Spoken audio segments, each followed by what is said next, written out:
having a huge pressure on ordinary workers and families right across the state. And when low and middle income families expected the government to rise to the challenge, to be there to support them, the government failed miserably to meet that challenge.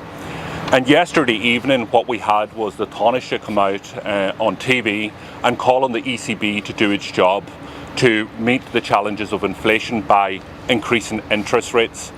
Now, if the ECB, which is independent, were to follow what the Tánaiste has called for, that means increasing the rates of repayments for households right across the state who have variable and tracker mortgages. Hundreds of thousands of households would face hundreds of euro additional payments in their mortgage rates. Indeed, a new borrower would face an increase, for example, of €2,500 if interest rates were to increase by just 1%.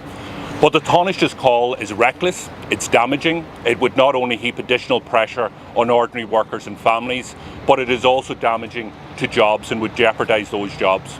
The President of the ECB just today said that raising interest rates at this time would jeopardise our economy, would jeopardise jobs, and would do so without actually tackling the causes of cost increases and price increases. We heard similar comments from the chief economist from the ECB yesterday, and again from our own central bank. So the Tánaiste needs to withdraw those comments. He needs to explain why he is challenging the ECB to increase and heap more financial pressure on hundreds of thousands of households. And we need to hear from the Taoiseach and the Minister for Finance. Did they support the Tánaiste's comments? Did they also disagree with the President of the ECB, the Chief Economist of the ECB, and our own President of our own central bank, our own Governor?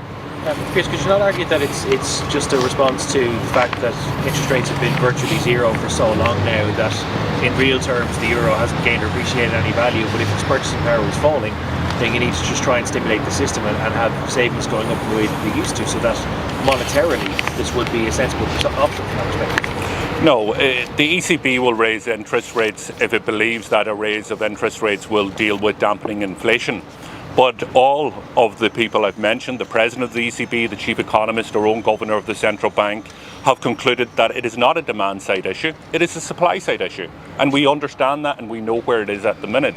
It's a supply-side issue in terms of cost of energy, which is pushing about 50% of the inflation that is taking place. There's geopolitical issues that are outside of the European Union's control. And the other supply-side issues are in relation to supply gridlocks that happened as a result of COVID. That is well explained.